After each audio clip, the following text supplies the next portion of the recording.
नमस्कार दोस्तों, आपका हमारे चैनल IQ बॉक्स एजुकेशन पर स्वागत है।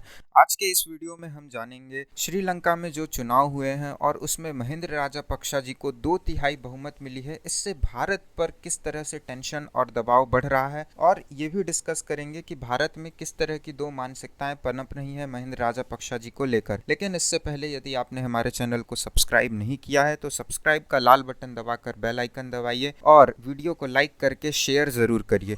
सबसे पहले न्यूज़ देख लेते हैं श्रीलंका से क्या आ रही है। तो श्रीलंका में अभी जो इलेक्शन हुए थे उसमें महिंद्र राजापक्सा जी को भारी जीत मिली है और ऐसा माना जा रहा है कि राजापक्सा जी को 2/3 सीटें मिली हैं। राजापक्सा जी की वापसी से भारत में टेंशन बढ़ गई है और दो तरह की मानसिकताएं पनप रही हैं, वो उस पर हम लोग डिस्कशन करेंगे आज के इस वीडियो में। चुनाव में किस तरह से वहाँ चुनाव होते हैं, कितनी सीटों के लिए होते हैं, तो वहाँ 225 सीटों के लिए इलेक्शन होता है, जिसमें से महिंद्र राजापक्सा जी को 145 सीटें मिली हैं और वहीं जब उनके सहयोगी दलों की सीटें मिला दें तो वह कुल मिलाकर हो जाती हैं 150 सीटें। अब यदि वोट की बात करें तो महिंद्र राजापक्सा जी को कुल वोट में से 68 लाख वोट मिले हैं, जो कि करीब पूरे वोटों का 60% होता है और यह बहुत ही भारी बहुमत मानी जा रही है श्रीलंका में। जैसे ही हमारे प्रधानमंत्री श्री नरेंद्र मोदी जी को इस चीज की खबर लगी, उन्होंने श्रीलंका में महिंद्र राजापक्सा जी को फोन करके बधाई दी और उनसे चर्चा की कि किस तरह से भारत और श्रीलंका के संबंधों को एक अलग ऊंचाई पर ले जा सकते हैं। इसकी जानकारी महिंद्र राजापक्सा जी ने ट्वीट करके दी और उन्होंने कहा कि फोन पर बधाई देने के लिए श्री प्रधानमंत्री नरेंद्र मोदी जी, आपका शुक्रिया। श्रीलंका और भारत बहुत ही अच्छे मित्र रहे हैं और अपने संबंध वो और सुधारेंगे। आगे देखते हैं कि किस तरह की सोच भारत में पनप रही है, क्या लोग सोचते हैं। तो देखिए, एक पक्ष है जो यह मानता है कि श्रीलंका चीन और भारत का अपने हित के लिए फायदा उठाता है और वह किस तरह फायदा उठाता है। श्रीलंका अपने कुछ प्रोजेक्ट भारत को देता है और कुछ प्रोजेक्ट चीन को देता है।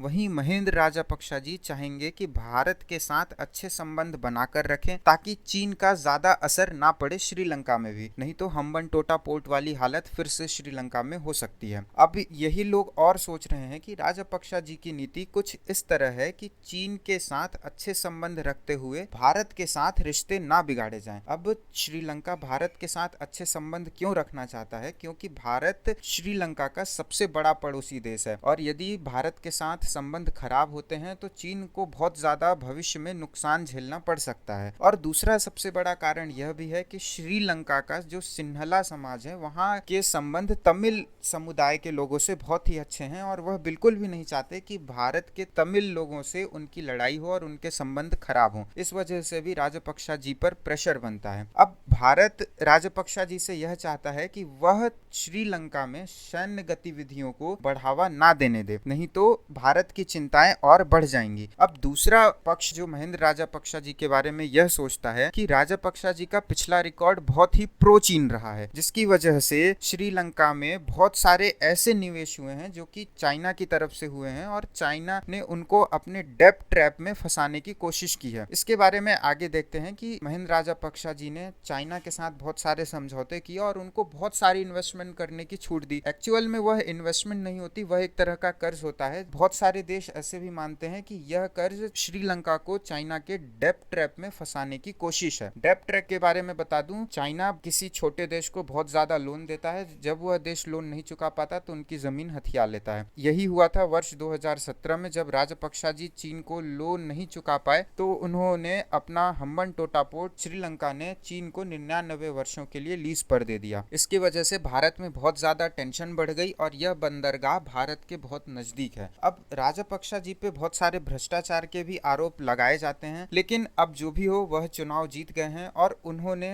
तमिल विद्रोहियों को बहुत ही क्रूरता से वहां पे समाप्त किया था। ये वही राजापक्सा जी हैं, आपने इनके बारे में सुना होगा। और लेकिन अब इनको इस्लामिक आतंकवाद का बहुत ज्यादा डर सता रहा है, क्योंकि अभी जिस तरह से बम विस्फोट हुआ था वहां के चर्च में, यह बहुत ज्यादा डरे हुए हैं और देखते हैं कि आगे आने वाले सालों में यह किस तरह से उनसे लड़ते हैं। और अब इतनी शानदार जीत के बाद इनके परिवार की वहां की राजनीति में पकड़ और भी ज्यादा बेहतर हो गई है। दोस्तों, ये थी आज की न्यूज। आपको हमारा वीडियो कैसा लगा कमेंट करके बताइएगा। हमारे चैनल को लाइक, शेयर और सब्सक्राइब जरूर करें। धन्यवाद। वंदे मातरम।